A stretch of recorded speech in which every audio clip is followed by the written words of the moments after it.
Hi, everybody. I'm Dave Rich. And I'm Tatiana Hodges. And welcome to the Pivot Podcast. Thanks for being here. Thank you so much for tuning in, y'all. We have so much going on right now that we just can't wait to discuss with you all today. Well, I know you got a lot going on in that real estate world. Oh, my goodness. There's so much going on. What do you think about all this going on in the real estate market right now? Some of the administration stuff. I mean, it's just a lot of uncertainty that we're all seeing, right? I mean, and I know on the last show we talked about confidence. Mm-hmm. And it's really like a lack of confidence now due to individuals being laid off, furloughed, and let go. And it's just, the job market in itself is tough. They're putting people through 1, 2, 3, 4, 5 rounds of interviews nowadays. And so it's tough getting a job, tough keeping a job. And it's just a lot happening. Rates are... Yeah, I read somewhere that there were like almost 400,000 assisted black women that were let go from the federal government. Oh, yeah, I saw that too. Wow. Can you imagine that? Cannot imagine. On top of that, paying a mortgage, yeah. Taking care of your other bills as well, and just maintaining a life. Well, they got this thing where they're proposing now that you have the ability to take your mortgage somewhere else. So if you got a really good mortgage rate, you can make that mortgage rate transferable to your next purchase. Oh, yeah, I've seen that as well. I've seen that. You think that's a good thing? I mean, I think that it sounds like a good thing for people to keep their lower interest rate and move on to the next home. I mean, they're finding ways or trying to get creative in making the market move again, just as we've seen that 50-year mortgage thing going on. Yeah, that's pretty deep. 50-year mortgage.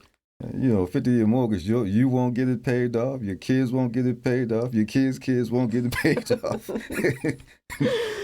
mean, I don't know. But now, of course, if you're very disciplined, you can double up on your payments. Yeah, I mean, I'm not opposed to different options, right? I mean, it's just that you have to be strategic with those options. Right. I mean, you can't take out a 50-year mortgage and pay the minimum mortgage payment every month and think, you're going to grow equity similar to a 30-year mortgage. I mean, you just can't think of it that way. No, even with a 30-year mortgage, I think the first 10 years is all dedicated to interest payments. There is no equity reduction. Yeah.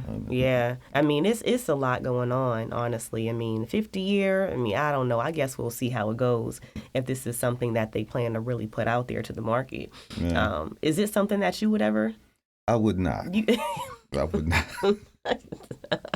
I would not do a 50-year mortgage. Just the thought of a 50-year mortgage gives me the Sounds blues. daunting a little bit, right? I mean, come on, 50 years. So if you're 40 years old and you're buying your first home with a 50-year mortgage, the projection is you don't pay that mortgage off for 50 years, you'll be 90 years old. Yes, you will.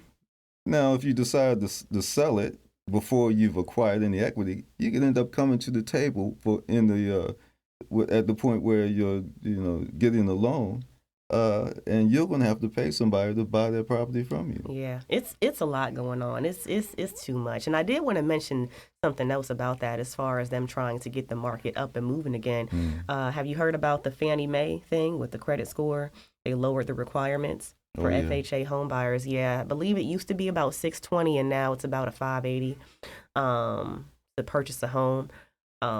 Or to at least get the process started. I think that's good right there because credit is huge, and that's something we'll talk about later. But it's a lot going on. It is a lot going on.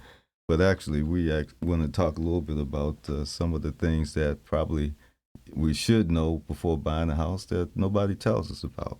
So what we have for you today is the 10 things that new homeowners probably should know before they purchase a home that nobody tells them about. That no one talks about, right? And so we're here to go ahead and just go all in and tell you about these 10 things so that you're better prepared moving forward.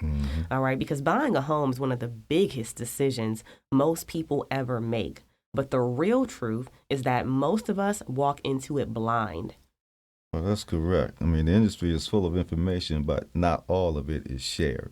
And some of the most important things, the things that cost you money and time and peace of mind, they actually never make it into the brochures. They don't. So today we are going to break down the 10 real estate truths that most buyers have ever heard and the most homeowners wish they knew sooner. Mm-hmm.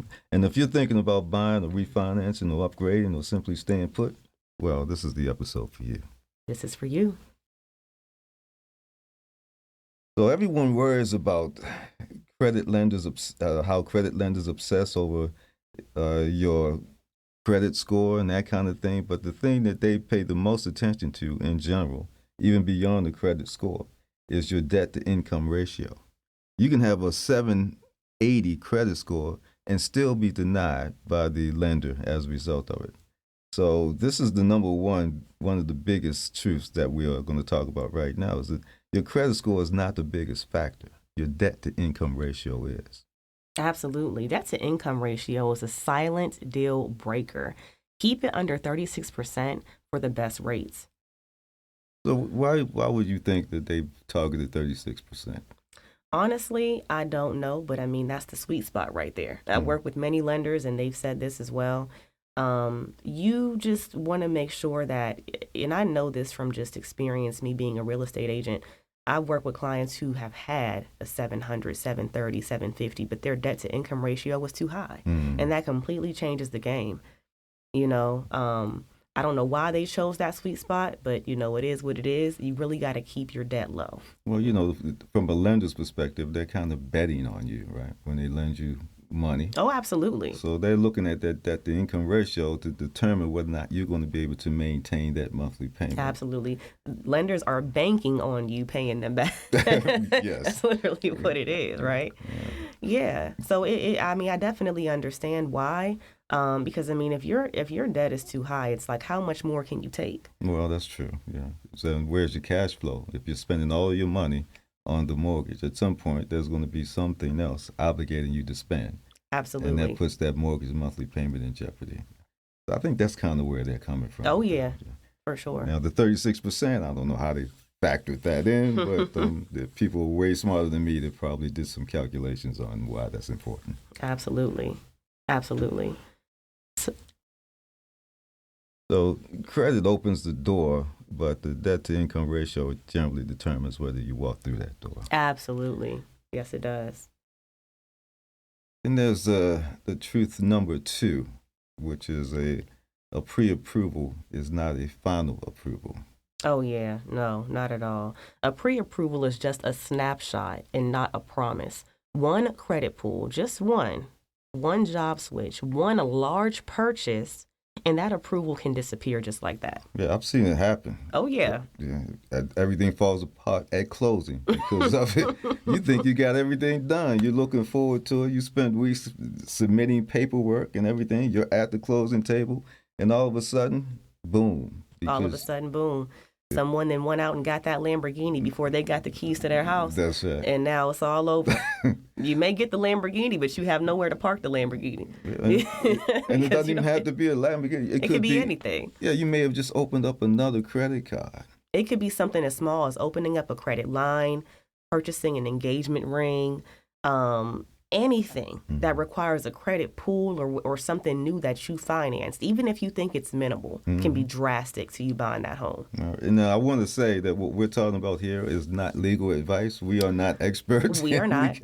But we're just sharing with you what we have learned and experienced in our own personal lives. Absolutely. And those around us. Absolutely. I have seen, as a real estate agent, deals fall apart at settlement because someone decided to finance something. And just because they thought it was small, they thought it was okay, and it wasn't. And I've purchased properties where when I purchased the property at closing, the seller actually had to write me a check because they were upside down. See? So, there you go. It happens all the time. So you really have to be aware of this moving forward. And I also wanted to mention, as far as pre-approval, when you are getting pre-approved, something that some people may not tell you is that you want to get an official pre-approval letter. You don't want to get pre-qualified. Please don't go online with these lending companies and these major companies just putting in your name, phone number, address, and think you're pre-approved to buy a house. They're not thoroughly looking into your debt to income. They're not pulling your credit. They don't know anything that's going on behind closed doors with your finances. So you want to make sure that you are getting pre-approved and that your pre-approval application is going through something called a desktop underwriting. Okay. So it's basically a premature underwriting process to make sure that you are pre-approved to purchase this property. Okay. All right. Well, that's good to know. Mm-hmm. Yeah, For sure. Pre-approval, yeah. Nothing's final until the loan is funded. Oh, yeah. So that's and the loan's not funded until you've gone through closing. Yeah, exactly. You receive that letter, that final approval. You are approved. You're good to go to closing, and you got your home. So you really got to be cautious moving forward with that. So let's talk about truth number 3. Homeowners insurance can dramatically change your budget. Yeah, how about that? People shop for homes, but almost no one shops for insurance. Mm-hmm. That's true.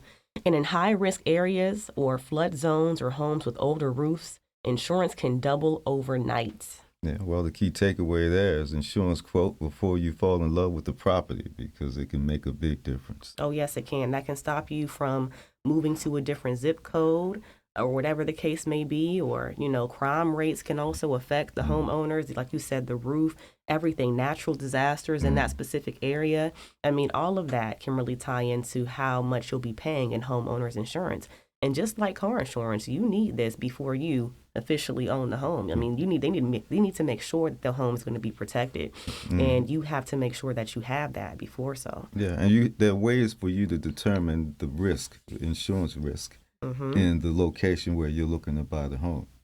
There are places where you can actually go and it'll designate low risk, high risk for flood, fire, things of that nature. And you should know that before you make that purchase because it can have a direct impact on your monthly or annual insurance costs. Oh, yes, absolutely. So that's definitely something to look into as well.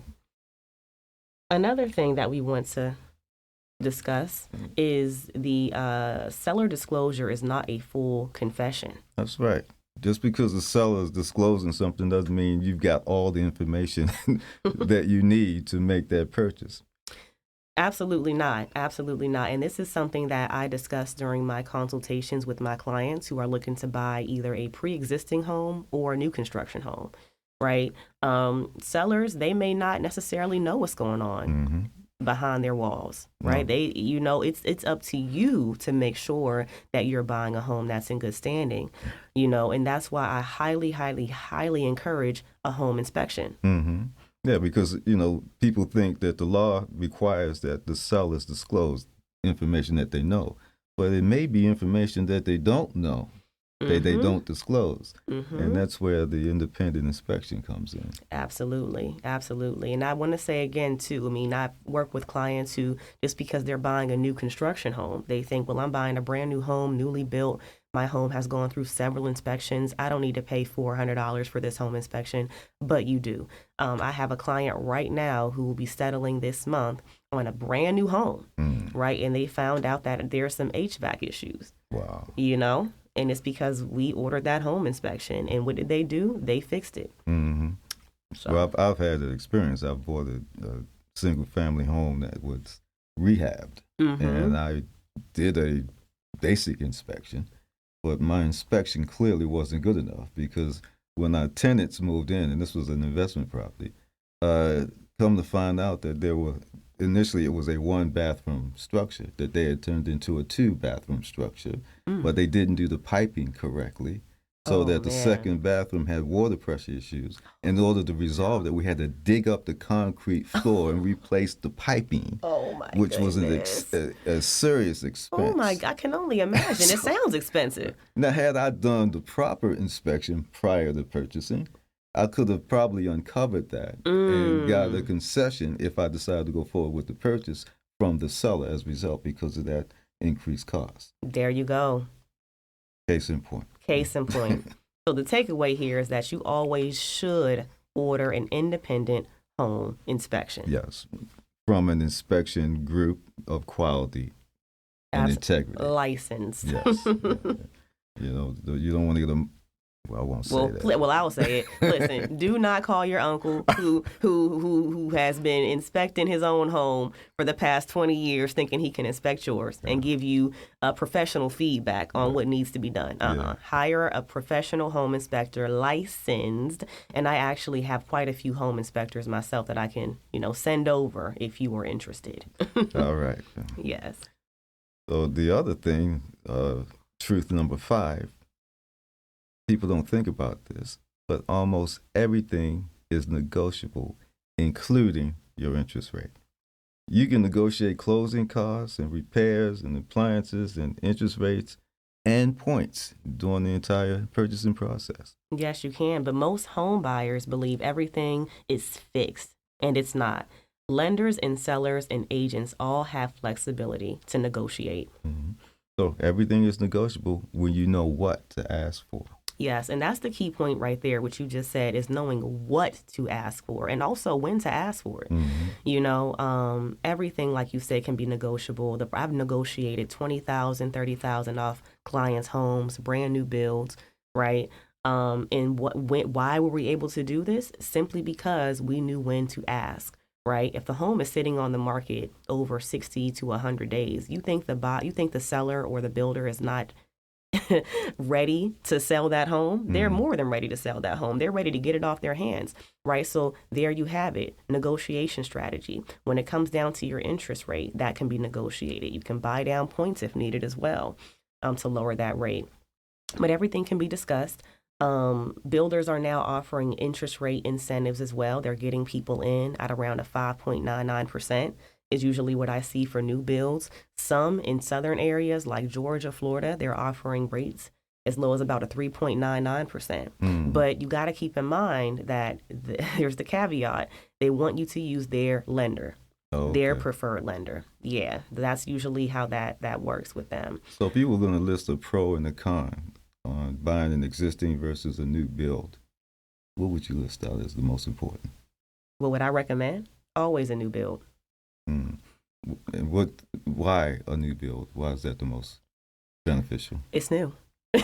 You're buying a brand new home. Most people get to design it themselves. They get to choose their lot, their finishes, their floor plans, elevation.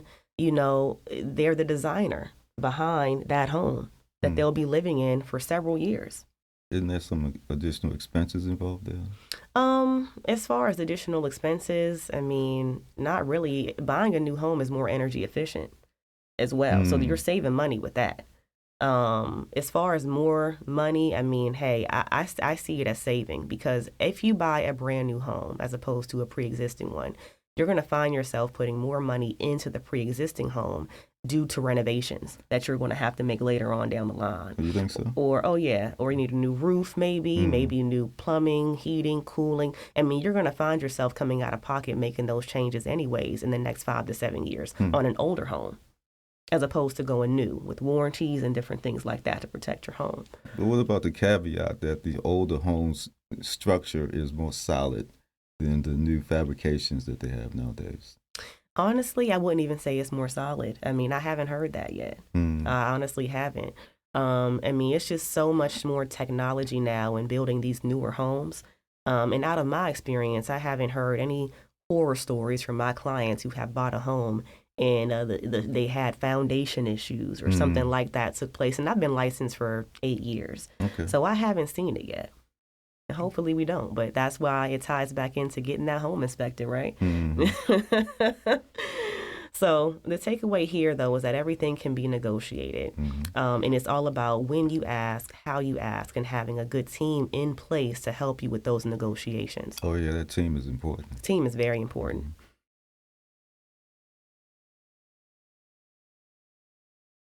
All right, and so now we're going to talk about truth number 6. There are over 200 down payment programs that most buyers never even hear about.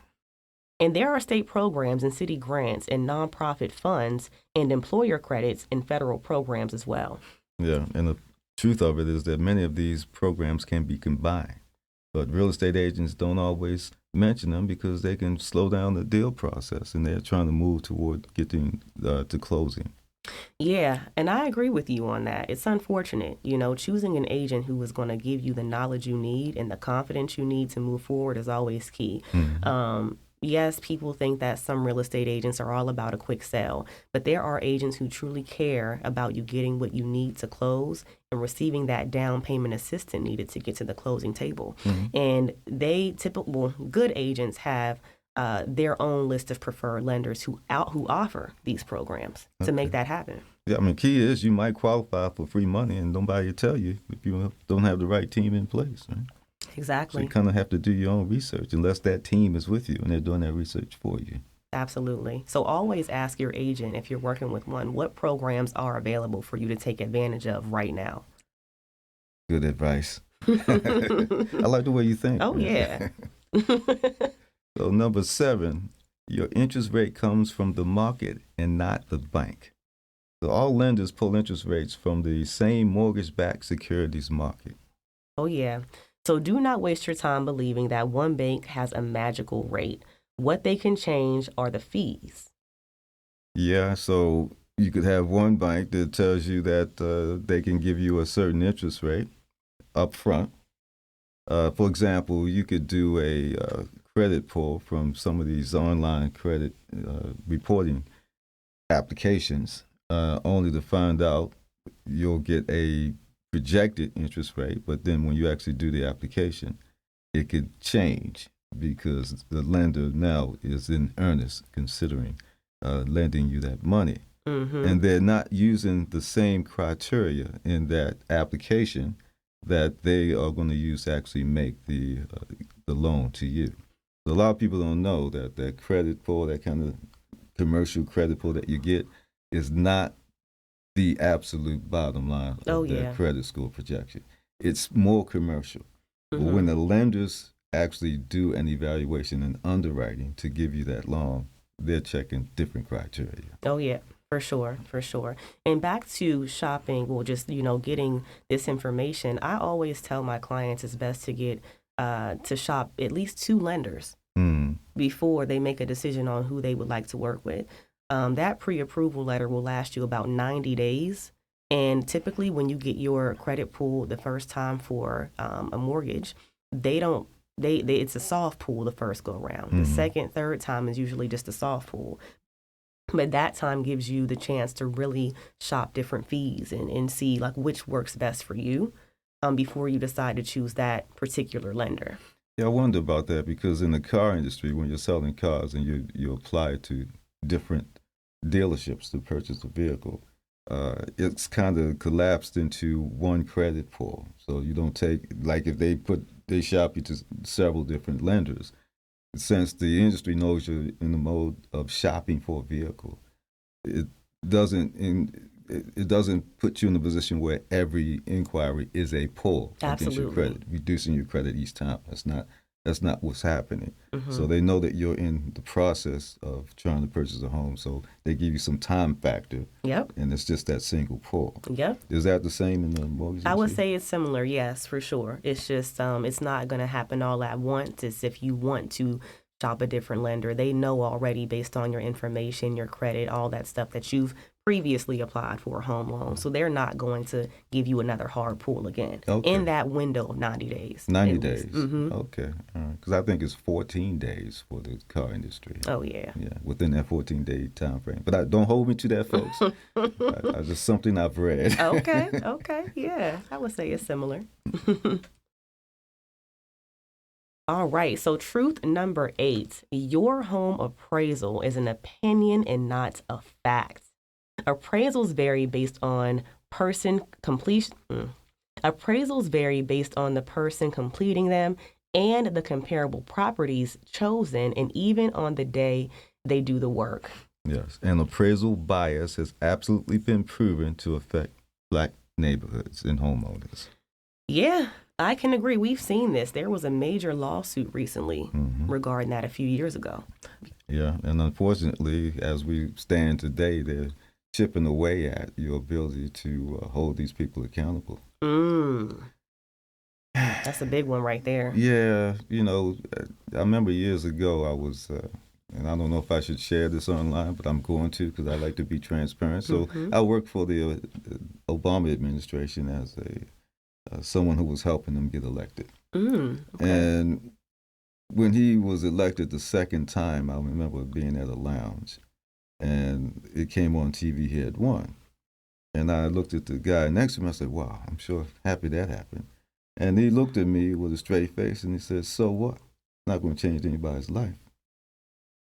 And I didn't respond to that, but I've thought about that ever since. And look at us now. Mm-hmm. Elections have consequences. And that's what we're dealing with at this point here with this current regime. You really do need to participate in a participating democracy. If we truly want to manage ourselves in this government structure, we have to be participants in the government structure. Mm-hmm. And a lot of people just kind of say, "Well, I don't like politics, it don't matter." Well, it actually does matter a lot. You local politics, if you're a homeowner, if you get a homeowners association that's draconian, they can make your life miserable. If you don't vote somebody in a local government who cares about picking up the trash in your neighborhood, guess what? The trash in your neighborhood doesn't get picked up. Mm-hmm. This is all politics. Yeah. Anyway, I agree. I agree with you. Segued away. I agree. But no, back to, I agree with you. And back to the whole, appraisal thing. This all matters, right? Mm-hmm. I mean, this all matters. And just as you said, I mean, this is literally called a professional opinion about your home. And it can vary. Mm-hmm. It can vary. I mean, I actually know agents who, and I've done this myself, attend the appraisal appointment, right? To provide comps to give to that appraiser. Wow. To make sure they have their stuff in order, right, before they give an appraisal for the property. Because what some people don't know is that any buyer who's FHA approved, that appraisal is going to stick with that property for 120 days. That's just how that works. So you want to make sure that the appraisal is a good appraisal. But again, it's just a professional opinion. And let's just say this. What if the appraiser's new and has no idea what he's doing? Mm-hmm. That all factors in, right? The weather, just anything in general, right? Not having enough comps, having too many comps. So it's just the appraisal is really important. And the takeaway here is you can challenge low appraisals and provide your own comparable properties. Okay. I guess the key to appraisal is to make sure that your appraiser is appraising like structures within a specific geographic location. Absolutely. Because the broader that location, the less likely they're going to have a really good appraisal. You want a tightly coupled geographic location that is actually replicating the comparables to what you're purchasing. Absolutely. If it deviates significantly, that appraisal is probably going to be wrong. Absolutely. I agree. Truth number 9, the first mortgage you get is rarely the mortgage you'll keep. So you're not marrying the mortgage. You're simply starting with it. Absolutely. And when the interest rates drops, you can refinance and transform your entire financial picture. Yeah, but you need to have a strategy around that. Oh, yeah. What you're trying to do. Because as we said, in the 30-year mortgage, probably the first 10 years, depending on how much money you put down, which is key. If you put down the minimum, that first 10 years, you have virtually no equity because there's no reduction in principal costs. The more you put down, the faster you gain an equity position. Oh, yeah. A lot of people don't think about that. They want to get into the property with as little money down as possible. Yeah, you can do that. You could get into the property with zero down, depending on the deal that you're able to negotiate. And again, everything's negotiable. But if you do that, then your pathway to equity in that property is elongated. Oh, yeah. I agree with you on that one as well. And when it comes down to even buying a home right now in this economy, a lot of people are stuck. That ties us back to the rates right now, and I usually tell my clients, right now, you need to think about dating the rate but marrying the home. They say date the rate, marry the home. Because the prices are going up on these homes. I mean, I'm seeing they're starting to be a bit stagnant nowadays, but I want to tell you that spring market coming up soon, oh yeah, the prices are, I mean, in my opinion, they may go up. I don't know for sure, but we do know that over the years, the prices have picked up, especially in the D.C., Maryland, Virginia area, right? And now with the rates being a little higher than usual, people are just at a standstill because they think that they have to marry the home and marry the rate, right? When that can be changed, you can refinance. I've even seen people refinance at the settlement table if their lender allows it, you know? So that's another option. Yeah, I think the other thing is, and you can correct me if I'm wrong about this, but there's an inverse proportionality between the interest rate up and the price of property down. So the higher the interest rate, the lower the price of the property it could be because it's harder to sell it. But the lower the interest rate, the higher the price of the property could be. Or is it vice versa? Oh, yeah. I can't answer that question. I'm not sure. But that is a lender question. That's definitely a question that you could ask a lender, and they'll definitely give you more insight on that and how that works. That gives me an idea. We're going to get a lender. We need a lender on here because I don't want to give any lending advice. I'm a real estate agent. But, you know, I actually do have quite a few lenders who are my preferred lenders who would not mind jumping on. So that may be for the next episode. Who knows? Okay, very good. And I'm not a real estate agent. I just purchased some real estate, and I'm more of a life coach kind of guy. There you go. AI consultant. I know a little bit about it, though. There you go. You have your experience. Indeed. You come with the experience. That's what I say. I come with the receipts. Right? There you go. You got the receipts. All right. So now we have finally reached truth number 10. Equity is more powerful than income. All right. And income grows slowly. Equity can grow quickly. And most homeowners do not realize that equity can be used to start a business, or buy a second property, or pay off debt, or fund education, or build generational wealth. Absolutely. And it's not about the building, right? It's about the power the building gives you. Yeah. Home ownership a lot of times is the beginning. It's really not the end. It depends on what you want to do with your life, right? It depends on what you want to do with it, for sure. And I do know some people who have purchased properties, they build their equity, and they do start businesses, right? You have that leverage now to do so, right? And so that's why home ownership is so important. I mean, it's a place that you live, but you're also growing for your future, you know, and not even just your future, even your kids' future. Mm-hmm. And generally what this is talking about is what they call home equity line of credit, right? Oh, yeah. So you've got some equity in the home now. You can get a line of credit against that equity. That line of credit that you get against the equity is not taxable because it's a loan. So it's not like you're taking cash out and now you got to pay tax on it. It's a loan against the equity. Absolutely. Which a lot of people don't know. And they don't know that. That's why we have this podcast right now, you know. Just sharing is caring. Sharing is caring. Sharing is caring. It's just so much that you can do with that. And that's your money that you deserve. You know, that's what you've grown. You've been consistent making your mortgage payments and you're growing that equity. And, you know, you're not doing that when you're renting. No, you're not. You're not doing that renting. Yeah, and that's a whole nother conversation we'll have. That is a completely different conversation right there, right? Which is why I can see why they're trying to make it easier and more obtainable to buy a home nowadays with lowering the credit score recently, Fannie Mae, and then also the 50-year mortgage, even though we may not all agree with that, right? But they're trying to find ways to level out the market and make it work for everyone. You just have to be strategic in how you go about it. Yeah, they want the market to move. They do. And these things are mechanisms to help the market move. Absolutely. Now, whether they're going to work or not, I don't know. I guess we shall see. All right. So wrapping it up. So these are the 10 truths that probably could save you stress and money and regret if you pay attention to them. Yes, and they can help you move with clarity and confidence. They turn fear into strategy. Yeah. And when you understand the rules, you stop playing defensively. You start playing with intention. Yes, you do. And so this is a listener challenge. Pick one of these 10 truths and apply it this week.